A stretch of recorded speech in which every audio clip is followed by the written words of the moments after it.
na parang kung makapagsalita si BBM sobrang galing. O eto pa isa. Ayan pa. Ayan pa. 11.5 billion ang nasasayang daw dahil sa korupsyon ha. Sige, pasok. Mahigit 100 billion pesos daw ang nasayang dahil sa korupsyon sa mga proyekto ng gobyerno. Proyekto ng gobyerno. Sino ang gobyerno? Ang nagdadrive ng gobyerno? Alam nga naman si Inday. Alam nga naman si Pangulong Duterte ang nagdadrive ng ekonomiya ngayon. Hindi ba ang driver ngayon si Bongbong? Kaya nga sabi ko sa inyo kapag kayong driver, hindi nyo pinag-drug test, ganyan mangyayari sa Pilipinas. Hindi uunlad. Walang unlad dyan. Kasi bakit? Yung mga adik ganyan yung mga adik, walang pakialam yan. Basta yan ang humihinga, okay na yan. Kita mo, 118 point, hindi ko sinabi addict siya. Sinasabi ko lang na kailangan magpa-drug test siya para matanggal na sa equation yan kung addict siya o hindi. Ayan, 118.5 billion pondo nasasayang dahil sa corruption. Corruption nino ni Duterte? Hindi, corruption ni Bongbong. So ibig sabihin, may corruption nung panahon ni Bongbong. Kung isinisisi natin yung corruption kay Duterte nung panahon niya, bakit hindi natin isisi yung corruption ngayon kay Bongbong ng panahon niya? 118.5 billion ang nasasayang daw dahil sa corruption. Sa flood control pa lang to mahiya ka Claire Castro. Ito dapat pinakikinggan mo. Galing mismo to sa bibig ng mga ekonomista ninyo. Ilang Pilipino rin daw sana ang nagkatrabaho kung hindi nakukulimbat ang pondo. Narito ang agenda report ni Dexter Ganibe. Libo-libo ang mga dumadagsa sa mga mega job fair na kinakasa ng DOLE sa nakalipas na 3 taon. Bagamat bumaba sa 5.8 million na Pinoy ang walang trabaho noong nakaraang taon ikumpara sa 5.9 million noong 2023. Ayon sa Finance Department, mas marami pa sanang nabigyan ng trabaho kung nagamit ng wasto at hindi naging guni-guni lang ang mga pinondohang flood control project sa bansa. Yun. So sana mas marami pa daw may trabaho kung ginamit lang sa tama yung pera, hindi guni-guni. Kaninong administrasyon yung merong guni-guni? Kay Duterte? Hindi ba kay Bongbong? Ayan nandiyan siya naghahanap siya ng guni-guni. Walang due talaga. Claire, ito dapat ang pinaprioritize mo, hindi yung palabas-labas ka pa ng papel na ganyan. Ito, panahon ni Duterte, ganyan. Ano nga yun? Ang panahon ni Duterte, masaya nga kami nung panahon ni Duterte. Yung panahon ngayon ang dapat na pinofokusan mo, hindi yung panahon ni Duterte. Kasi nga, galing mismo sa finance secretary nyo, palpak si BBM. Bakit? May 11.5 billion na pondo sa sayang taon-taon. Taon-taon to Hindi to every 5 years Taon-taon, as in year in, year out. Paano mo ngayon iti-twist yan? Sabi ni Finance Secretary Ralph Recto, maaring umabot ng higit sa 118.5 billion pesos ang kabuang pondo ng gobyerno ang napunta sa ghost projects mula 2023 hanggang ngayong 2025 na kung natuloy sana, libo-libo rin ang nabigyan ng trabaho. Katumbas po nito ang 95,000 hanggang 266,000 na trabaho na sanay napakinabangan ng ating mga kababayan. Yan ang problema din kasi sa'yo, Recto. Taas ka ng taas ng buwis, pero nakaw naman ng nakaw yung mga kaibigan mo. Papan, nagulat ka na naman. Sinasabi niya ayan may pera sana tayo. Sabi rin niya, kailangan magkaltas pa tayo ng mas marami pang buwis para may pera din tayo. Bago ka magkaltas, mas mabuti, pagandahin niyo muna yung serbisyo ng gobyerno. Di ba? Gawin niyo muna walang korupsyon bago kayo maningil ulit sa tao. Kasi ang nangyayari, mga magnanakaw lahat dyan, tapos kami yung ginigipit nyo. Magkandakuba na sa taas ng buwis na binabayaran, tapos puro magnanakaw yung pinupuntahan ng mga kapirahan natin. Kaya nga sa dami nitong ninakaw na pondo, 'di ba? Sana Bigyan nyo naman kami ng tax holiday kahit mga 15 years, ganun. Di ba?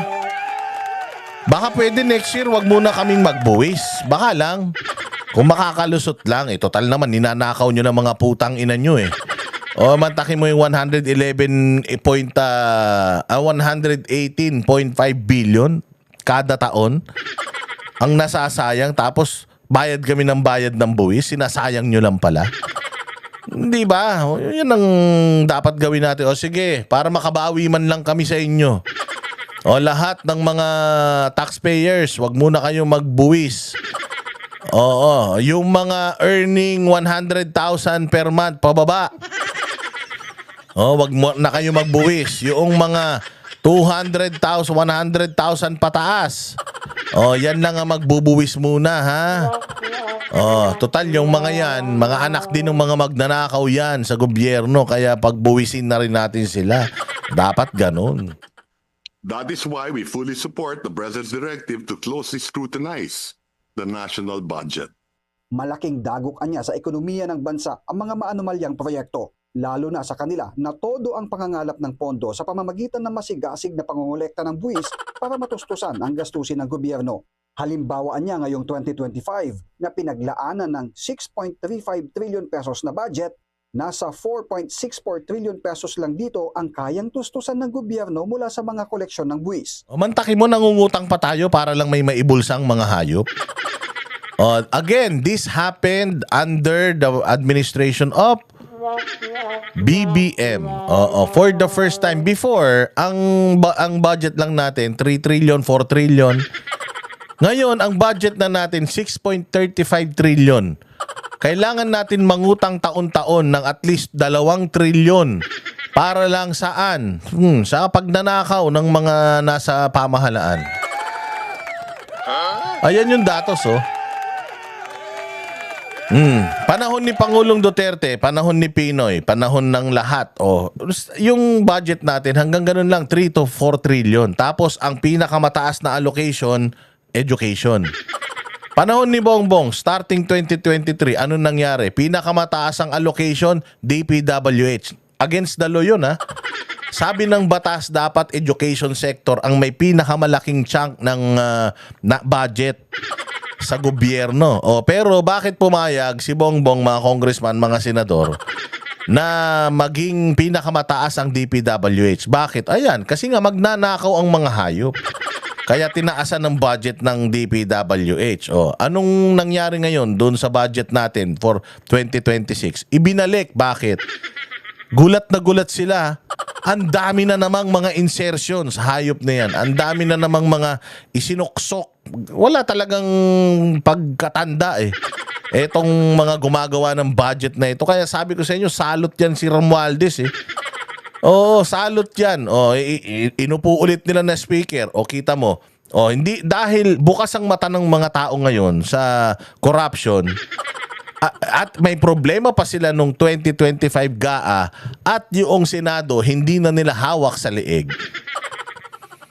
Nakita ngayon, kunyari, nakita nila yung mga insertion. Sino naglagay ng insertions na naman? Congressman na naman.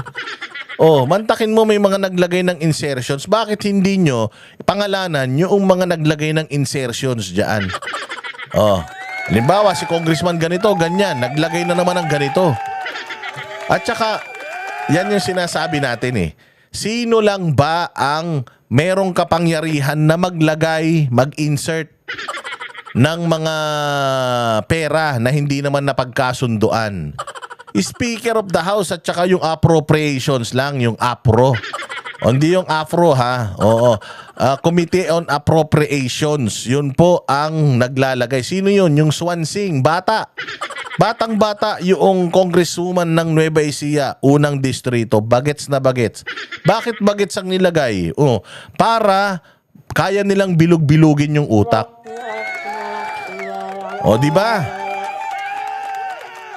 Mamaya, malalaman nyo kung sino naglalagay ng mga insertions. Ang higit 1.71 trillion na kakapusan, inuutang ng gobyerno at ito ang inilalaan sa iba't ibang proyekto. Lahat ng flood control, lahat ng tulay, Lahat ng airport, seaport, kalsada, bridge ay inuutang natin yan. Kaya dapat gastusin natin ang tama. Lahat ng inuutang natin. Lahat ng capital outlay natin, inuutang natin yan. Sa inisyal na Bakit? Bakit nakakalusot yung pagnanakaw? Alam mo pala yan. Bakit hindi ikaw ang mag-imbestiga? O kaya sabihan mo yung amo mo na si BBM na, boss, 10 o'clock pa lang, lasing ka na kasi. Sabi ni Inday, mag-ayusin mo nga yung buhay mo. Walang iya, sisirain mo yung buhay mo, magsolo ka. Huwag mo yung damay taong bayan. pagbusisi ng mga senador sa panukalang budget para sa 2026, napuna ni Senator Erwin Tulfo na ang mga panukalang flood control projects ay mistulang higher version ng pork barrel scam noon. Well, lahat po naman kayo dito sa executive, wala pa nung panahon po ni Napoles. Pero what we are seeing here is parang mga pork barrel po ito. In short, this is pork barrel. Plain and simple. Kasi ang nangyayari ngayon, flood control programs, parang deja vu po ng pork barrel scam ni Napoles. Mas malala nga ito dahil itong mga budget sa anomalya, mga infrastructure projects, ay bilyon-bilyon na baka umabot pa nga ng trilyon. Paano tayo makakasiguro ngayon, Mr. Chair, na walang pork barrel dito sa 2026 NEP? Inutos na ni Pangulong Bongbong Marcos ang pagbusisi sa isinumiting National Expenditure Program para hindi Inutos na naman. Puro ka utos. Walang iya, oh. ulit sa 2026 budget ang mga kaduda-dudang insertion sa 2025 budget na tinaguri ang pinakakorap na budget ng bansa. Naka. Sa agenda, Dexter Ganibe. Hindi ba? O paano ngayon? Paano iti-twist ni ni Claire Castro? Ultimong mga sekretary na ninyo ang nagsasabi bulok yung gobyerno nyo. O tapos isisisi mo na naman sa mga Duterte yan. O kami ang boses ng masa, hindi natatakot. Katotohanan lang, di kami nalulunod. Walang bahid ng sismis, lahat ay totoo.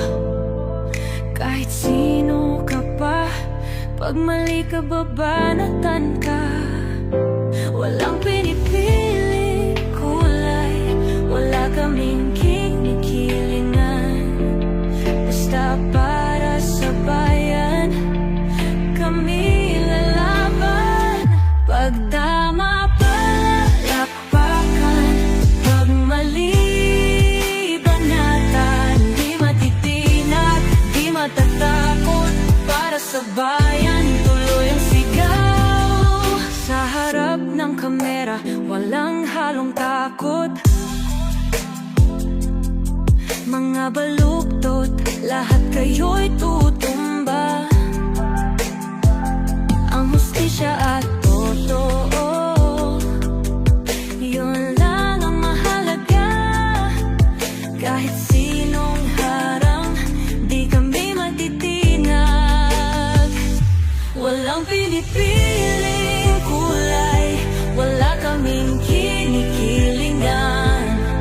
Basta para sa bayan, kami lalaban. Pag tama palakpakan, pag mali banatan, di matitinag, di matatakot. Para sa bayan, tuloy ang sigaw. Kung nasa tama ka, ikaw ay aming kasama. Pero pag mali ka, handa ka na bang mabasag? Banateros kami, walang inuunan. Dahil bayan muna, bago ang sarili.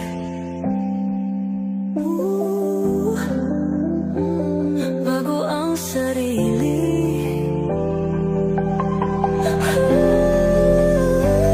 Pag tama palakpakan, pag mali banatan, banateros ang sigaw. Katotohanan ang laban.